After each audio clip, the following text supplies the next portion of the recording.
Hi guys, so this is my next one on the journey to the end that you're all joining me on. Just want to say a huge thank you. Absolutely amazing what you're doing for me. Wow, it's unbelievable, and I I really appreciate it. It's just a little bit of an extra worry that's sort of lifted off my shoulders, so to speak. Really, I mean, it's not.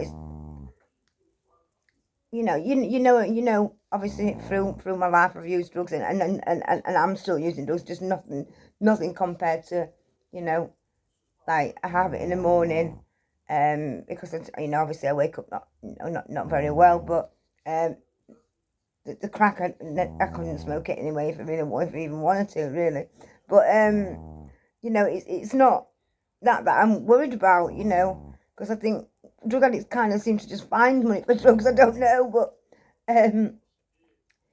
it's the worry of my dogs, really, food and excuse me, food and just general like living, really. So I totally from the bottom of my heart want to thank everybody that has given and donated up to now. You've restored my faith in people. I know not everybody's like that. There are some horrible selfish people and stuff, but you guys aren't that sort of them people. I've got a really nice bunch of subscribers. I will never after millions of subscribers, and I've always been the same. Even with friends. You could have loads of friends, but they are only associates. I'd rather have a close knit sort of people that you can actually, rely on and are genuine to each other.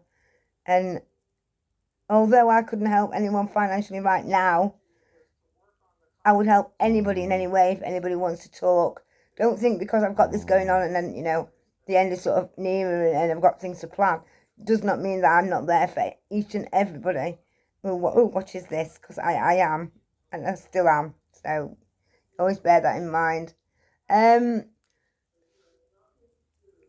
Not being bad, actually, a little breathless. Absolutely dreading trying to put my city back together, because that will kill me.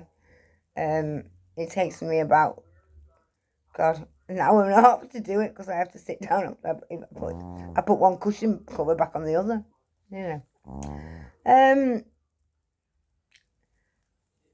I don't know if people have sort of got it in them and want to give, maybe, and think it's going to go on drugs. It isn't about money. If you would prefer to buy me something that would really help me, do that. I've one of my subscribers today. They ordered it yesterday, and I didn't know. Obviously, it was a lovely surprise. For something from Amazon to do with my breathing.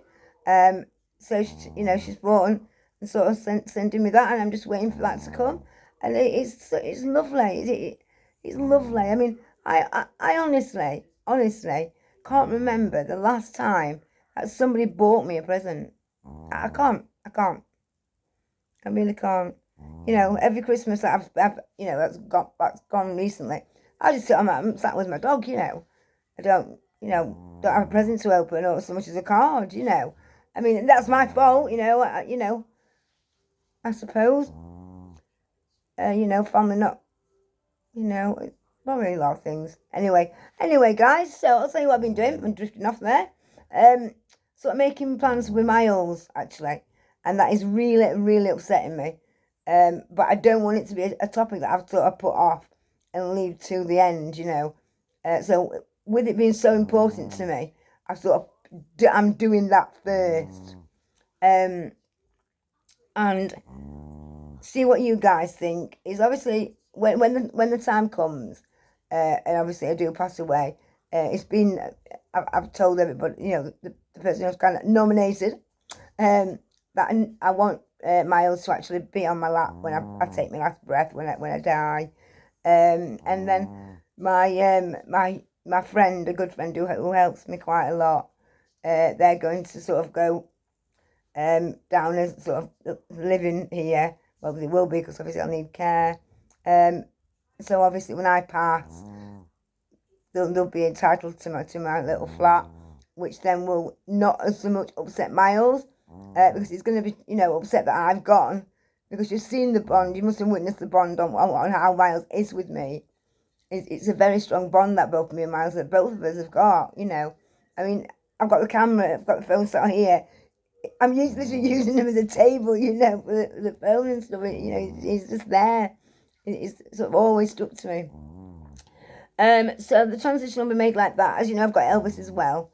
Elvis sometimes goes and spends time with another friend of mine, called Helen, because Miles is back bullying him a bit at the minute. I don't know if he's been a little bit protective over me due to, obviously, sensing a little bit of something in the air. I don't know.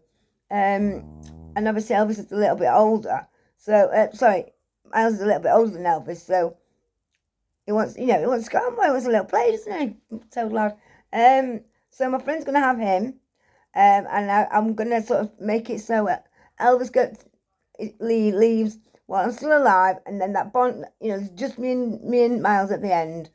And then the funeral, he's going to have a suit. Miles is going to wear a suit. I'm going to buy him, have you seen those, like the little urns that go around your neck?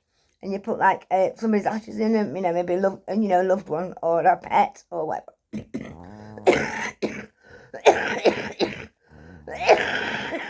Sorry. Sorry, guys. So I'm getting one of those for Miles, and he's going to have all the time around his neck, on his collar. He's going to have some ashes of mine in this little urn. It's like a little bone. And then wear that until Miles dies. Okay?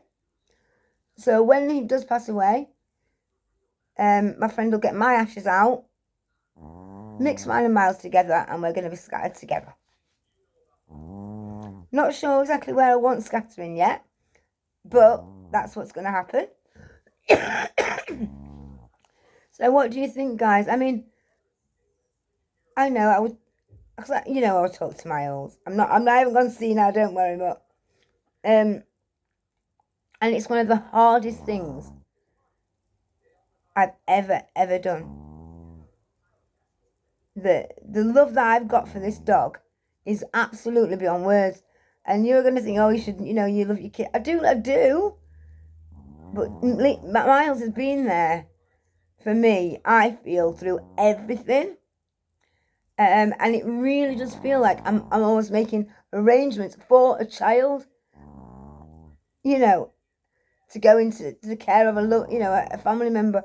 He is my child, And I said to my friend, I said, you know what? I am actually glad it's going to be death that takes me from Miles, because I would just miss him so much.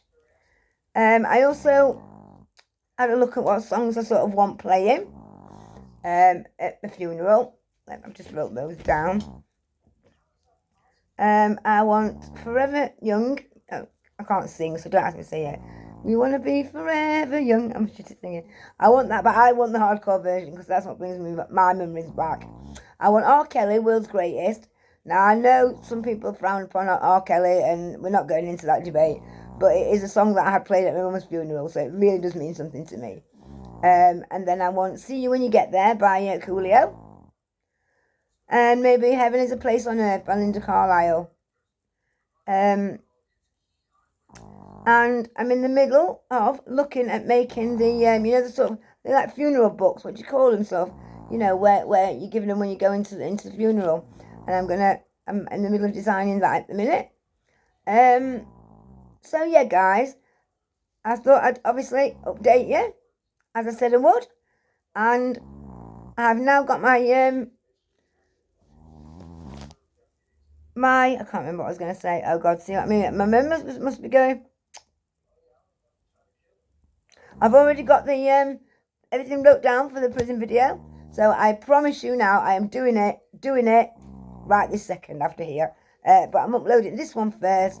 So a big huge thank you to everyone who's donated, and anything that you do donate now will more than likely, obviously unless need bits of food and bits and that, will go on my phone bill, because I am about to get cut off. I'm not gonna lie. I'm going to get cut off and I won't be able to upload no videos for a while. So yeah, hopefully, fingers crossed, they'll give me. I'm gonna go before I do the upload on the first jail episode. I'm gonna phone them up. I think I only owe them £43. So I'm gonna see what they can do for me. So hopefully they don't get cut off, because I can't really have without a phone, can I? But I didn't foresee that I wouldn't be able to work, could I? So, and I don't think Tesco are gonna have sympathy for. I can't do sex work now because I'm not very well, But hey, guys, bye.